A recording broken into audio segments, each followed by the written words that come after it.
Doctor, doctor, give me the news. I got a bad case of loving you. Hello and welcome to the next episode of Matt and Todd Go to the Movies with our special guest, Tim Davis. Hello, I am here. This is the podcast where typically it's just Matt and I, but this time it's also Tim Davis. Go to the movies, and then we see a movie at our local Regal Cinema, and then we talk about it in the parking lot afterwards in Matt's Honda Pilot. And we talk about, can we endorse this movie, can we not, should you see it in theater, should you not? And then sometimes you get also a little bit of extra, but we don't promise it. But it's nice when it comes. I am Todd Domer. And I'm Matt Malloy, and yes, welcome to another episode. Here we are. We've got a big blockbuster movie to talk about, but I would be remiss if I did not also welcome Tim Davis. Welcome, Tim Davis, to the podcast. Well, thank you, Matt and Todd, podcast stars that you are. I am honored to be part of this. Well, I've been mentioned many times, but this is my first actual appearance on the podcast. There you go. Yes. Well, welcome. All right. Now all of our listeners who don't know you can put a voice to the name. There we go. That's Not right. a face to the name. As long as forever forward you introduce me the way you have been. Tim Davis! Yes. So, we saw, and let me see if I get this title right, Doctor Strange in the Multiverse of Madness. Excellent. Yes. There's no 2 in there? Or is it just Doctor Strange in the multiverse? I think it's just in. Oh, okay. I think it's All just right. in. It could be in 2. Now you've got me doubting myself. No, it doesn't. It does. There was no number. No, not Okay. in 2. Doctor Strange 2 in the multiverse. Oh, no. Oh, no, there was no there's sequel number. No that number. I- All right. Yeah. Fair enough. I've been outvoted. Yes. Now that it's not just 2 people. You're off the podcast. I'm here to bring- crap. Get out of here. I'm getting out of the car. I'm here to bring balance to the floor. And I'm back. Okay. So, yes. Doctor Strange. This is the second Doctor Strange movie in the Marvel Cinematic Universe, but there's no number 2. Doctor Strange in the Multiverse of Madness. Fair enough. So who's in this? There's various people in this. There's some people who are surprises. I won't be naming those people. But you do have Benedict Cumberbatch Yep. as your main character. You also have Elizabeth Olsen is in this, reprising her role as Wanda Maximoff. Yes. You've got Rachel McAdams is in this. Correct. You've got, I don't know, who am I forgetting? Benedict Wong. I was as saying Wong, the other, yes. yeah, aptly the, named. the Wong. other Benedict, Yes. and because it's obvious in the trailer, I think we can say that Patrick Stewart is in this movie. I mean, you can say it. It is. I think it's kind of a spoiler time. It's all over the trailer. Only his voice. Oh, and his hand, and the lead, Oh. and the yellow chair. We all know where this is going. as soon as you see his hand, you know. Yeah. I know Patrick Stewart. Yeah. I know that hand. Yes. Okay. And I believe the lady playing America Chavez, say her name is Xochitl Gomez, because Thank you. it is also the name of a tortilla chip line. Okay. And it says how to pronounce it on the back. Thank you for that, Tim Davis. I don't know what else she has been in. Right. But I wouldn't put her in the celebrity status yet. No, but I would put her in one of the main characters of the movie. Correct. Oh, I always forget how I can't Oh, pronounce his name. it's Chiwetel. I don't know how to say the last name. Yeah, but he's a great actor too. Yes. Okay. And he's been in a lot of stuff. Yes, he I is. would Okay. say he's famous. Mostly the Firefly movie and 2012. I'm just gonna swing by here. I don't really see anyone else. Those were the main ones that aren't surprises. I would agree. Yes. Yeah. All right. So, so what is this movie about? Madness. Yes. It's about multiverses and madness and bad, evil books. And it's kind of interesting that Sam Raimi is the director and we've got a bad book in it. And he's done other stuff with bad It's books. kind of his wheelhouse. Yes. Yes. And his footprint, his fingerprints are all over this movie. Yes. So, I'm going to try and be a little bit careful because I think there are some surprises in this. that are fairly central to the plot, but I think we would not be good people if we just straight up told you those twists and turns. I would agree with that. Same thing with No Way Home. We Right. tried. Right. I kind of failed, but we tried. Well, we do our best here, Todd. As a dedicated listener, I thought you thread the needle very well. Thank you. Appreciate it. Yes, we do our best. If we make mistakes, we own up to them. We also don't edit, and we don't look back really. So if a mistake happens, it's in the podcast. Still hope that it informed your opinion of seeing the movie. Yes. Okay. So, what do we have with this movie? We have Doctor Strange is here. He's having like a dream, and he's there with this new character called America Chavez. And we don't really know anything about her at this point, but they're in this like dream sequence type thing, and they're fighting, and there's a demon and stuff like that's going on, and they're trying to get to this like magical, awesome book, which is going to help them defeat the demon.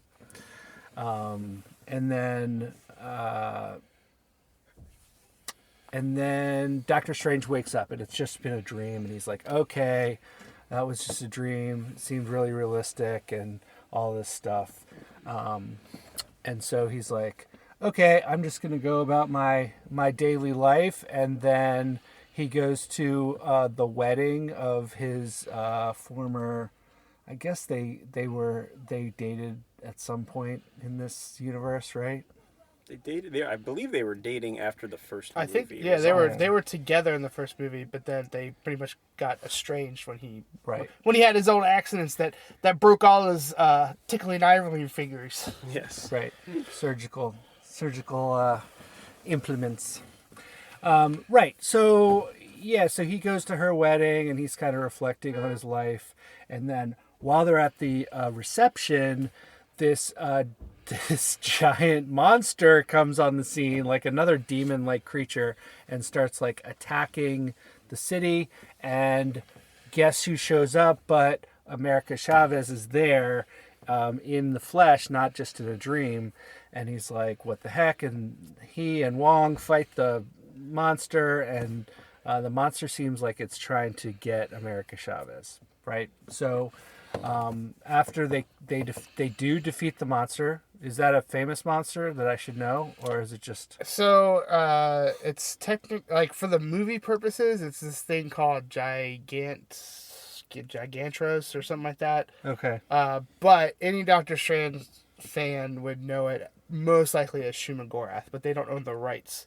Okay. To that character, so they basically just threw in another character that's similar to it, but I think it's Shumagorath.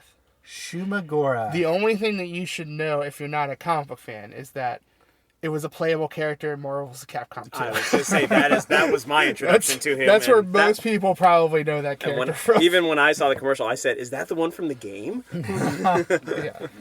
Nice. Well, anyway, it's no spoiler to say that they defeat the monster, and then they're trying to figure out what's going on with this girl that they've just met.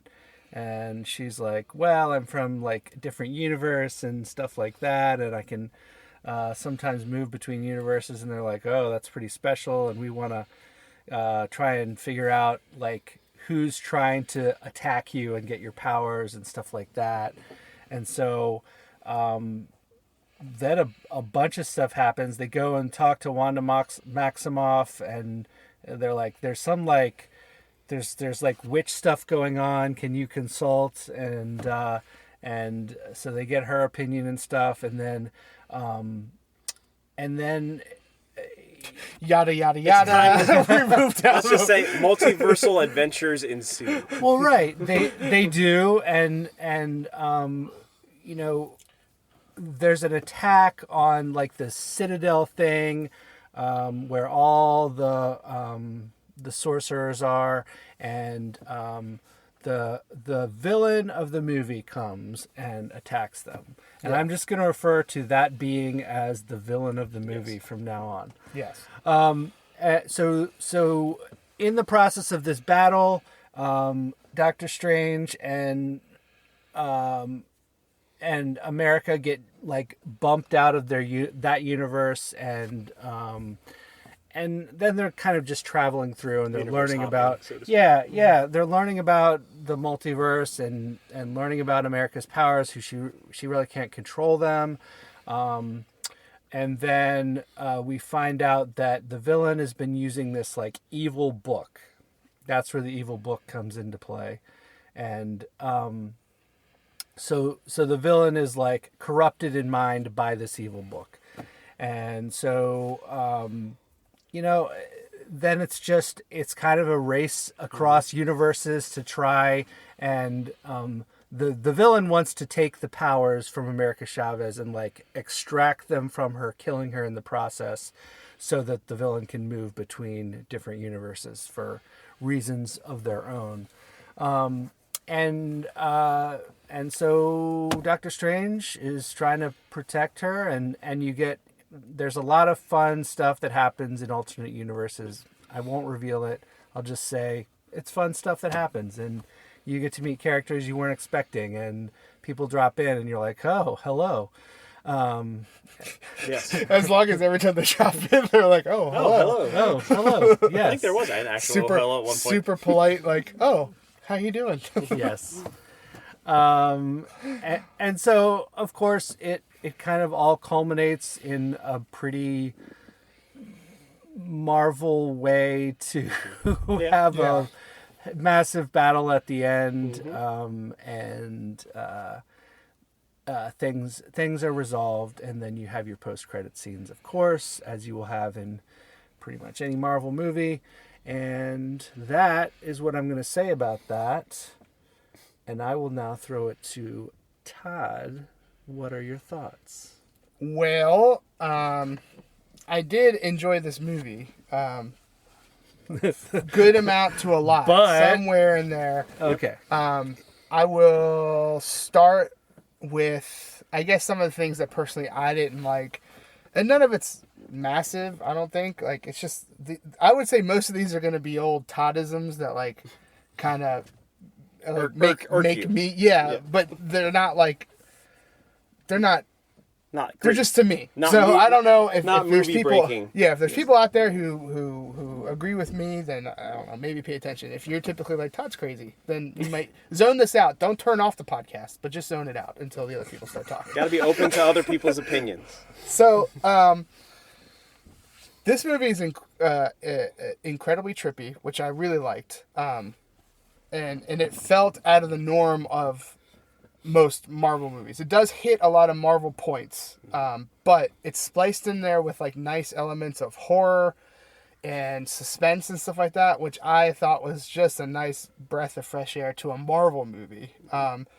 They did hit their things that typically every movie's going to hit, but it wasn't so over the top. Like, it wasn't all the time. It just kind of was there. And then as soon as you kind of feel like this is becoming just any other Marvel movie, here comes the horror. Here comes the suspense. Here comes all that kind of stuff. Here comes just a good amount of stuff that I was like, that's nice. This is a big breath of fresh air to me when it comes to Marvel movies. I am not the biggest fan of magic type stuff. Like, in the sense that, like, it seems like in these kind of movies, the villain, Doctor Strange, Wong, everyone can just do whatever they want at any moment, and there's no rhyme or reason, like, and you kind of just chalk it up to, they know that spell and stuff like that. But it's hard for me. There's no definition of powers. There's no anything. So it just felt like at any point anyone could do anything, and it was used as a plot device at some points. We got to further the movie, so now this person can do this. Like, at many times it's pointed out that Doctor Strange cannot hold his own against the villain, and then in the next scene, he'll start holding his own against the villain, and it's because it needs to be to move along the story. So that was a minus, but not a huge minus that it took me out of the movie or anything like that. There's also times where you get the opposite effect, where it's like, you're a magical sorcerer, wizard person. Right. Why are you rope climbing your magical line up a mountain and not just like zooming up there? That's what any... I thought they covered that one. Because he said when they arrived at this one planet that I can only use my magic to a certain point here. Oh, okay. He did say that at the landing point. Yeah, but I think still, that was but that might have been more of a story contrivance. It's just like the magic, what they can and cannot do. No, I is agree. Used as plot devices at some point. I Plot agree. devices. It felt like you were on the set saying, "Hey, you need to explain why." Right, we got to get to point A to point B. Let's magic this real quick. Yeah. No, I get what you're saying. Which I mean, I get for a movie like this, but it's also like, like that. A true movie from go to point A to point B.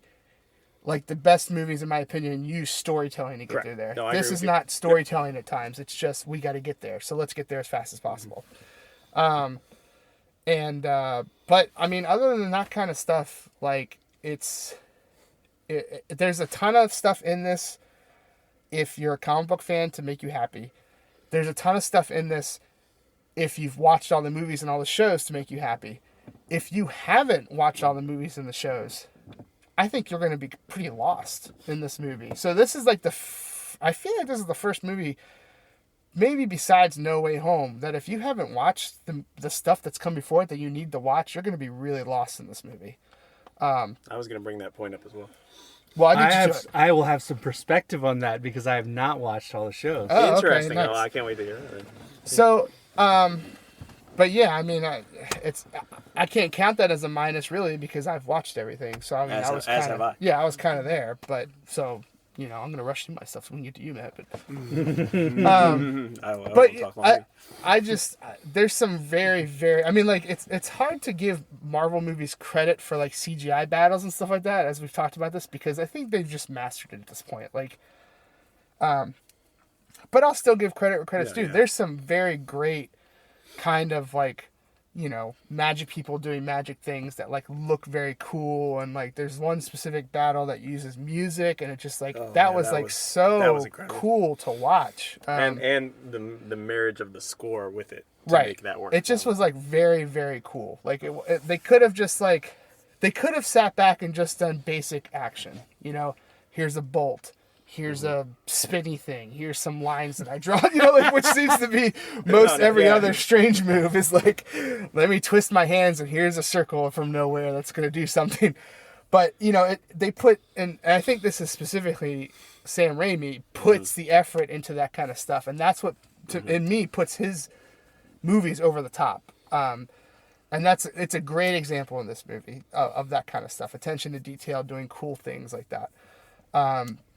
Yeah, it's visually very trippy. Like, I mean, you're just like thrusted into a lot of stuff. And honestly, a refreshing part of this movie is that you're just kind of thrown right into action. Like, yes, I was going to say that too. And then you're like, then from there, you're thrown right into the main story. And then you're just kind of off to the races. And then it slows down a little bit for a little bit of character building, understanding who's who, what's going on.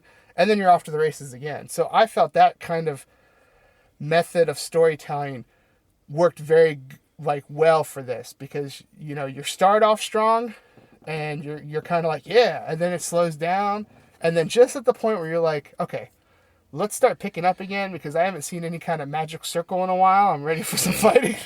Yes. And then it just is off the rails from there. Just you're gone. So acting in this movie I think is pretty good. I don't think there was any like super bad points. I think everyone like really did well, and I think there's a certain there's certain credit or credits due when you're doing these type of movies of like, obviously you're not doing the movie, you're not filming the movie with the CGI in it, so it's like a lot of people doing weird gestures and just hoping it's going to work out well with special effects and stuff like that.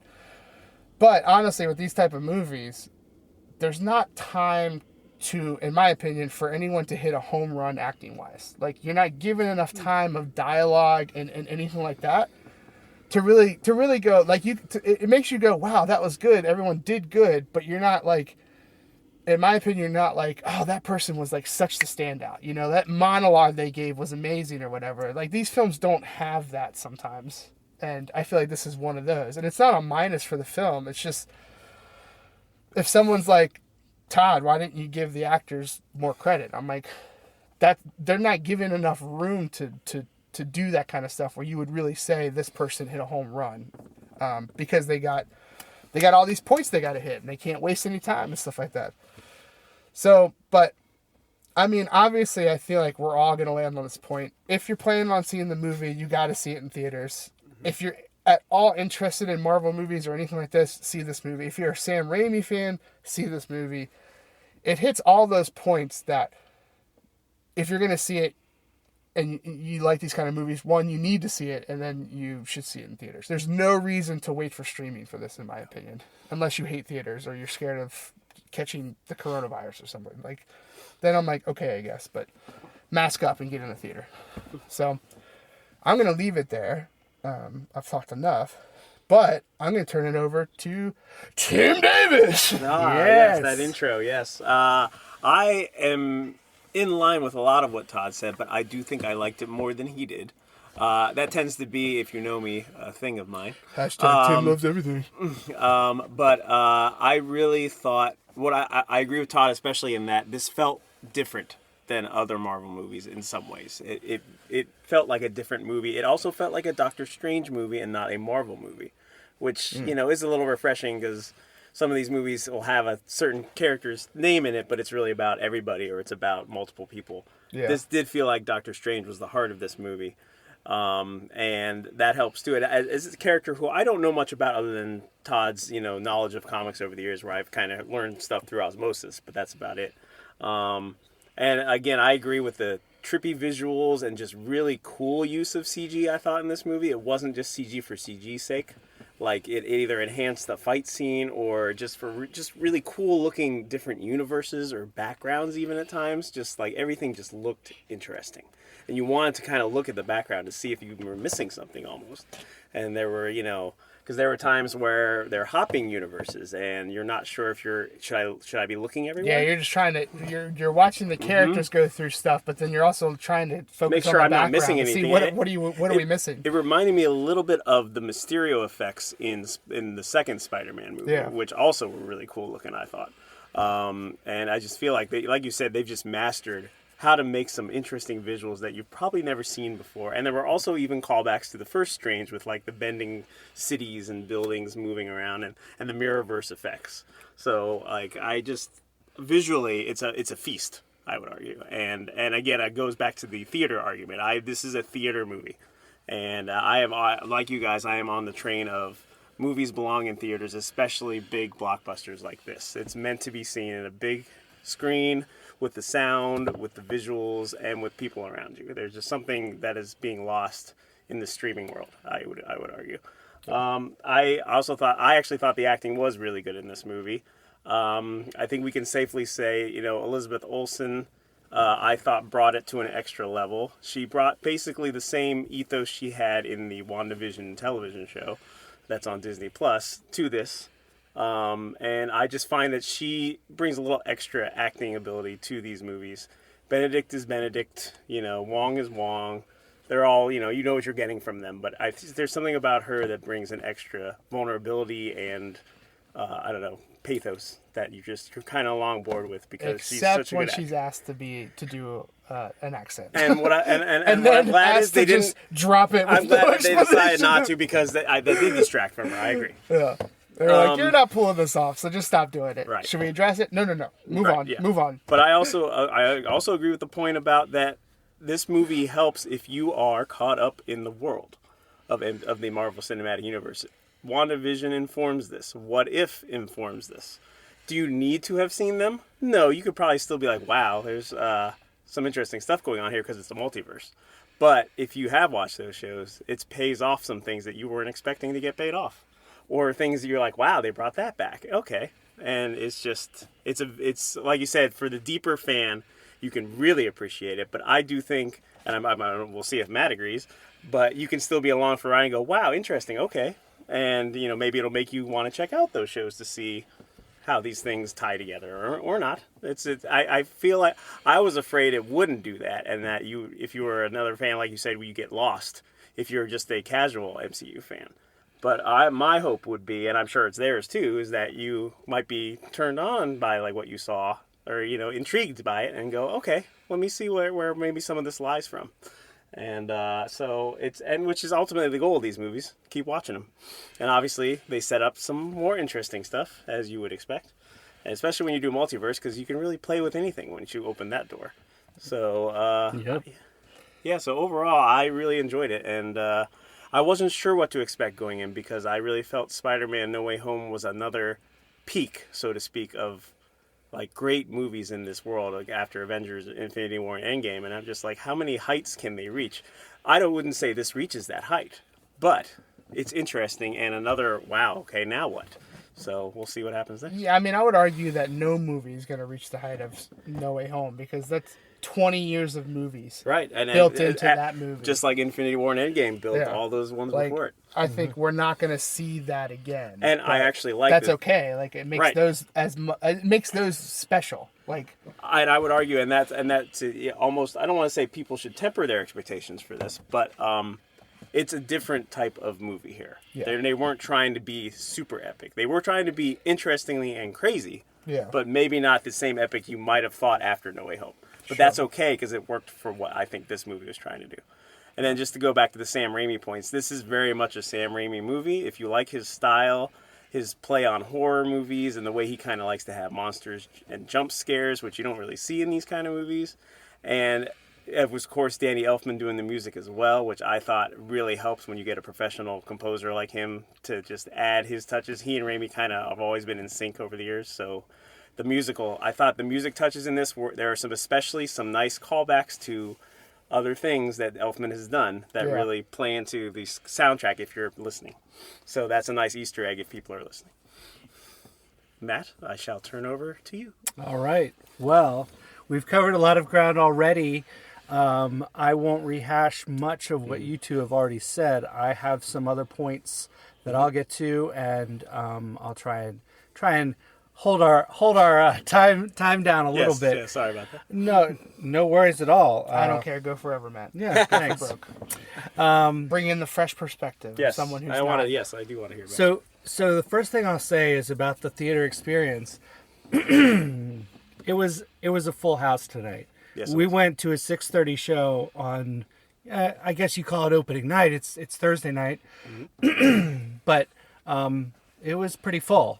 And we actually purchased tickets ahead of time, which we never do that. We always just walk in, get our tickets, and see whatever movie. I think this is the fullest that I've seen the theater since before COVID. Yeah, and we had to choose an earlier showing too because as we were looking into tickets, good thing Tim chimed in. He was like, "Hey, I've been looking and it's getting pretty full." I just somebody who I don't usually do opening night. Obviously, you guys need to sometimes for your podcast, but I was just like, let me look and see, and I don't want to sit where my head's craned all the way back. So maybe we should plan ahead today. Yeah, I think No Way Home kind of spoiled us because we were able to walk in no problem. And it wasn't a packed. Earlier I mean, in COVID it was back then, there, but sure. it wasn't like packed or whatever. I think this is the summer we're going to see people going back to the movies. Yeah, and I welcome that. And so it was really fun to be in there with a lot of people, and there's a lot of reveals in this movie of different things. And you got I know some people don't really like it when people are like cheering out in the theater.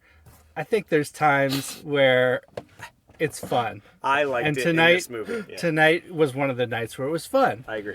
And so it was cool from that perspective. The other thing that I really liked about this movie was, I think, 2 hours and 5 minutes or something like that. Maybe. Yes. Yeah. Yes. This was a tight film. Yes. It was well paced. Yes, it was. The pace was fast, but it was well paced. Yes. There was not a lot of messing around. There was not a lot of extra stuff thrown in there. You got a nice packed 2 hours, and that's all it was. Yep. And then you can get up and you can go pee, and you're not in there for 3 hours or whatever. When they release it, they'll release an extended cut because, I think for this kind of movie, there's a ton of stuff they probably had to cut out that they didn't want to cut out, and so I think that's kind of nice too, like an extended release coming out to be like, okay, well, this might not be as tight of a movie, but it's going to show everything that we were trying to do, and people would probably appreciate that as well. Right. The other interesting thing about this movie, and this is not directly about the movie itself, but so we talked already about Spider-Man No Way Home. This movie was supposed to come out in chronological order before that. Oh, That is correct. You're I right. forgot that. And they had to do like some They had reshoots. to reshoots, Like yeah. America That is right. Chavez was supposed to be a character in Spider-Man No Way Home, but Wow, I forgot all she that. was not introduced Yeah. until this movie came out, but this one was supposed to come out first, and they had to do reshoots in Doctor Strange as well to kind of reference the fact that they were coming after the Spider-Man movie. So I thought that's just sort of an interesting movie nerd thing to think about as you're kind of going through it and like, oh, well, what did they change? What do they have to do? Well, and typically reshoots never turn out Right. in the favor of the movie Yeah. being good. I mean, Right. Most movies have reshoots. That's just part of the process. but the big ones where you have to change whole things, yeah, that's not always successful. But Right. But obviously, I know. Yeah. I think all present company, we all liked both those movies, so Yeah. I guess it didn't screw things up too badly. Okay, so my last point is about where I am in being caught up with like the MCU and the TV shows and all that. I haven't watched any of the, we'll say, Disney Plus universe. Yeah. TV shows. So how did I feel when they were like referencing things, when they were talking to Wanda in the movie? I was like a little bit like, I don't know what exactly they're talking about, like what happened or anything, what happened in WandaVision. But it didn't bother me too much. Okay. It was like they talked about some stuff and then You can put the pieces together. you could put the pieces together about what her motivations were in this movie and what she was trying to do and what everybody else was trying to do. And I thought too, the kind of throwbacks to the what ifs. I didn't watch the what if shows, but like I heard enough about like, oh well, this show is about what if this thing happened. Sure. And Okay. so I was like, okay, I know why that person's there doing that thing. That was interesting. So, but yeah, overall, I like this movie a lot. I do think it's not quite as epic as like Spider-Man No Way Home, and it couldn't be. Which is a high bar. Yeah. Right.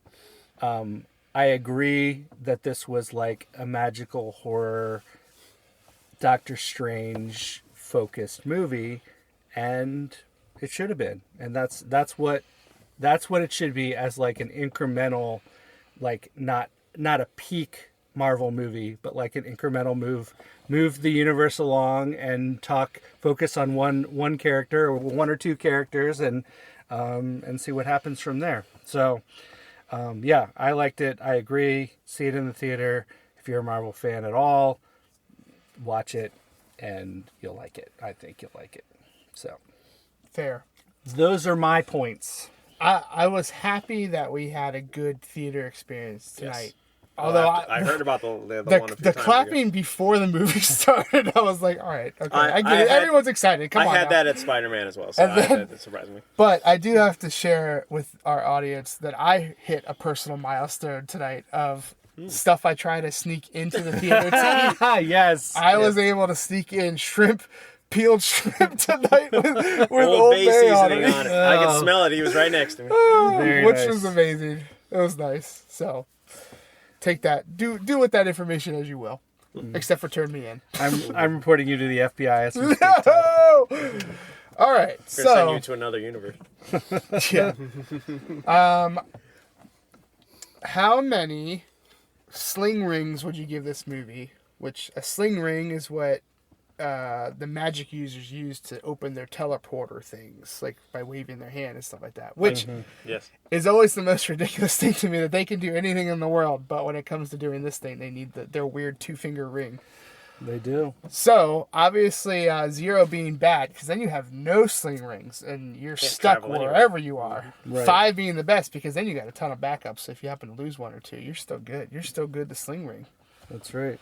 What So- would happen if you wore 5 sling rings at the same time? You could open 5 different portals at the same time, Maybe. Or I guess. maybe they just overlap. I don't know. or Yeah. you would die. I don't know. We don't know. No one's tried that yet, I don't think. Yeah. Right. You get some form of magic overload. That's my point about magic movies. There's no, Yes. So, Yes. Let's start with Tim Davis. Yeah. Okay. Yeah. All What you right, got Sling for rings. us? I'm going to have to land, I'm going to say a 3.8. Mm-hmm. It's not quite a 4 to me. I feel like the really top MCU movies go 4 and above, like, say, Captain America Civil War, obviously No Way Home, and Avengers that we talked about. This is really fun and trippy, and like I said, definitely a theater movie. I'm not sure the rewatchability on this. Maybe one more time. But if we're talking gut reaction, I'm gonna stay at 3.8. Okay. Well, I am going to be very similar. I am going to venture into the territory of 4. Very good. In fact, I'm going to give it a 4.0. Okay. I was trying to think about like what I didn't like about this movie, and it was hard for me to come up with a lot that I didn't like. That's a good sign. Sure. I really, really liked the pacing and the length of the movie, and what they got done in that 2 hours. They used their time well, and so and I had a good time. I liked the story. It was interesting. There was some new stuff thrown in there, and so that's where I'm going to land. I'm going to land on a 4. All right. Sling rings. 4 Out of 5. Out of 5. You got a lot of slinging to do. We got a lot of multiverse hopping to do. Yeah, so I did enjoy this movie. I think when it comes to Marvel movies, it was definitely, like I've said several times at this point, just a breath of fresh air. So I'm going to reward it because I think it took chances that other Marvel movies don't take, and they paid off, in my opinion. So I'm going to nestle right in between you guys at a 3.9. Okay. Had a good time. There's little things that bother me, but I know that they're like me. Like, and my inability to just sit back and enjoy things. I got to pick it apart in my mind. So, yeah, but I think this movie deserves it deserves the hype that it's getting. And I think it also, to its credit, I do think it delivers on the hype that it's getting. Like, I do think some people will go like, oh man, it's going to be similar to No Way Home. And it's definitely not going to hit the No Way Home level because No Way Home, it was a fluke of luck. No Way Home happened. No Way Home was able to work against the expectations it had and still surpassed it. Right. Well, you wouldn't get No Way Home without right. Without the first trilogy, the failed second trilogy, Spider-Man into the Spider-Verse. Yep. Like, you would not get that movie unless all these things happened. Correct. And that makes it an impossibility to recreate, in my opinion. I think that's true. So, but yeah, I mean, I think this delivers on most of the points that people want to see it. I've heard people like already starting to complain that there wasn't enough kind of surprises and cameos, but I think those people have their head in the clouds on what is possible to do in one movie. So, right. 3.9. Okay. And I want on the record, I like that I am actually the lowest score. For those who know me, that's very true. That's a big deal. That is a big deal. All right. Well, before we wrap up, any final thoughts from either of you two gentlemen? I think I will just reiterate the theater experience is still the best way to see movies, and I don't think anything will jostle me from that position. Okay. Fair. Todd, anything else? If people want to comment on our social media of food items that I should be sneaking into the theater, audience participation, I would appreciate that. I'm always looking for my next adventure, with the pinnacle being, I have no idea how I will achieve this one day, is bringing in a whole rotisserie chicken. It's for some reason locked in my mind of the pinnacle of what to sneak in. I can help with that as I work at a grocery store, so I can get you one. Yeah. Well, it's not getting the rotisserie chicken. I know. Is the problem. Cutting it up and figuring it out. No. I don't want to cut it up. I want the whole chicken. I want someone to be super freaked out when they turn to me and see that I'm just pulling off meat from a chicken during the theater. Good. Yes. So comment on the socials if you would Looking forward to those. If you would like to sponsor an idea for Todd's sneaking into theater. If you sponsor it and you somehow help me achieve it, I'll give you $2. Oh, that's very generous of you. Yeah. So now we're on GoFundMe. Yes. All right. Well, that's going to wrap up this episode of Matt and Todd Go to the Movies with special guest Tim Davis. Yes. Tim Davis. Where we... It gets more and more. I need that. Yes. Anywhere I go now. Where we watched Doctor Strange in the Multiverse of Madness. And we gave it a very good average rating. Everyone lined up very nicely for the math to be easy. And 3.9 sling rings out of 5 is where we will end up. That's an excellent rating. And we all think you should see it in the theaters. I should have said magic minotaurs because there's one There magic is a minotaur, random minotaur in and once it's introduced, I'm like, I want to know everything about that. How did you get here? Yes. And of course, they never talk about it. They never do. So sling rings is what we're stuck with. Yep. Too bad. Well, thank you all listeners and fans for clicking the download and the subscribe and listening to our podcast. And keep on doing it, and we'll keep on making these, and we like it, and we like you, and we'll see you next time. Da da da da Da-da. da da da Da-da-da.